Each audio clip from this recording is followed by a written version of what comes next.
प्रत्येक समस्या अपने साथ संघर्ष लेकर आती है, लेकिन संघर्ष के गर्भ में ही विजय छुपी होती है।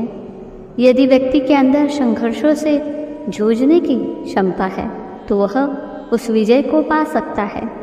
इसलिए जीवन में संघर्ष से उबिए नहीं, वास्तव में ये तो जीवन को रसीला और जागृत बनाए रखने के लिए है। आपने देखा होगा कई बार अति शांति में भी लोग ऊब जाते हैं। अति सुख आदमी को मदहोश बना देता है। इसलिए अति संपत्ति विपत्ति का दूसरा नाम है। दुख हमें जगाए रहता है। विपत्ति या प्रतिकूलताएं जो जीवन में आती है हमें जागरूक रखती है, वरना सुख और अनुकूलता सुविधाएं बहुत संभव है कि हमें सुला दे। इसलिए सुख की निरंतरता में जागते रहना मुश्किल काम है।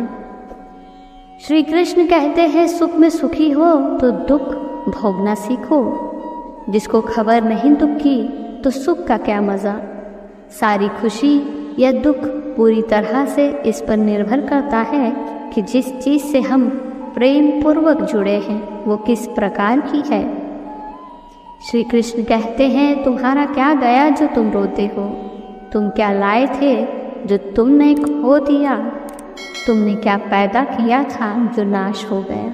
ना तुम कुछ लेकर आए, जो लिया यहीं से लिया, जो दिया यहीं पर दिया, जो लिया इसी से लिया, जो दिया इसी को दिया। खाली हाथ आए और खाली हाथ चले। जो आज तुम्हारा है कल और किसी का था, परसों किसी और का होगा।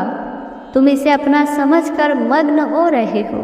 बस यही प्रसन्नता तुम्हारे दुखों का कारण है। जिस प्रकार से गुलाब के साथ कांटे प्रकृति द्वारा गुलाब के लिए की गई सुरक्षा व्यवस्था है, उसी प्रकार से जीवन में आने वाली प्रतिकूलताएं, विपत्ति, दुख वास्तव में हमारी खुद की सुरक्षा के लिए परमात्मा के द्वारा की गई व्यवस्था है। इसलिए शिकायत मत करो। हवा का रुख चाहे जैसा हो, लेकिन नौका को तो हम उसी दिशा में ले जाएंगे जिस दिशा में हम जाना चाहते हैं, जो हमारा गंतव्य है। यह एक कला है। श्री कृष्ण कहते हैं जीवन में दुख और सुख दोनों एक साथ चलते हैं। जब एक थक जाता है तो दूसरा उसका स्थान ले लेता है। जीवन के प्रति जिस व्यक्ति की कम से कम शिकायतें हैं वही इस जगत में अधिक से अधिक सुखी भी है। तुम अपने आप को भगवान को अर्पित करो। यही सबसे उत्तम सहारा है। जो इसके सहारे को जानता है वो भय, चिंता व शोक से सर्वदा मुक्त है।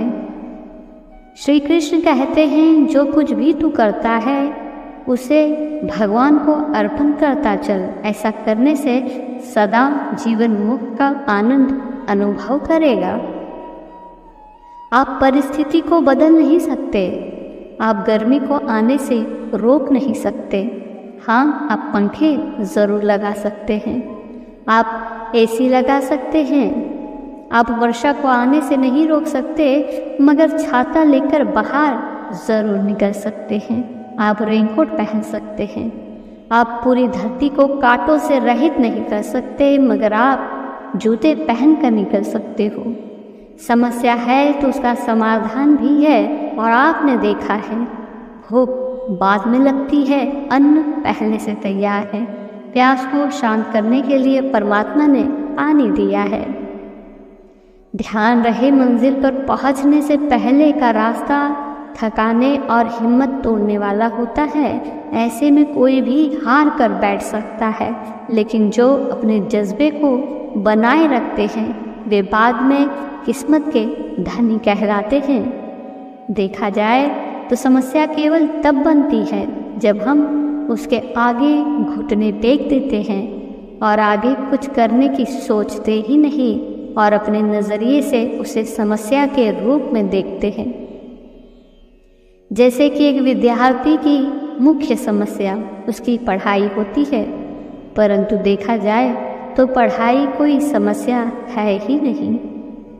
हम जब अपनी पढ़ाई पूरी कर लेते हैं तो उससे हमें अपने जीवन और करियर में अनेक लाभ होते हैं।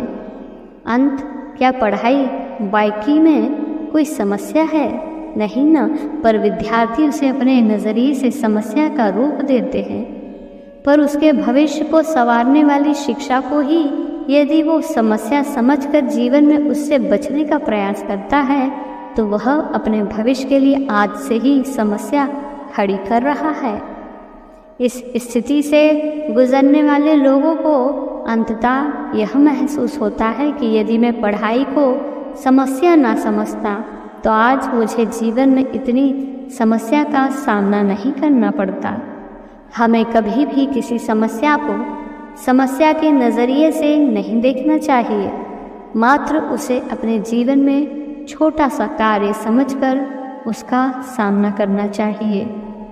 प्रत्येक समस्या को हल करने के बाद हमें महसूस खुशी होती है और हमारा जीवन उस स्थिति से एकदम आगे बढ़ चुका होता है, जिसका एहसास समस्या हल होने के बाद मिलता है।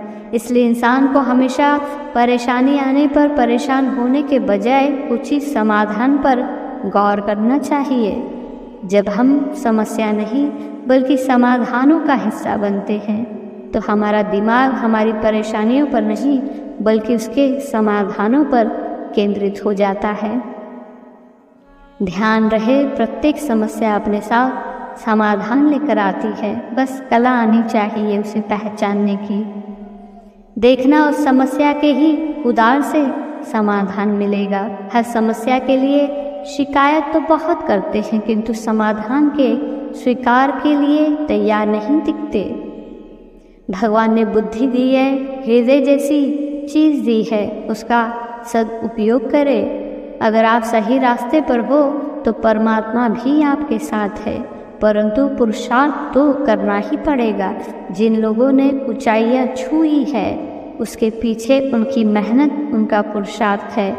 मिले साधनों का सदुपयोग करें। गुलाब के साथ कांटों को समस्या के रूप में मत देखो।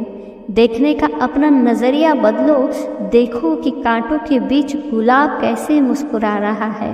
परमात्मा की इस अद्भुत कृति से इंसान हंसना और मुस्कुराना सीख सकता है, लेकिन यह सब हम पर निर्भर करता है। धन्यवाद।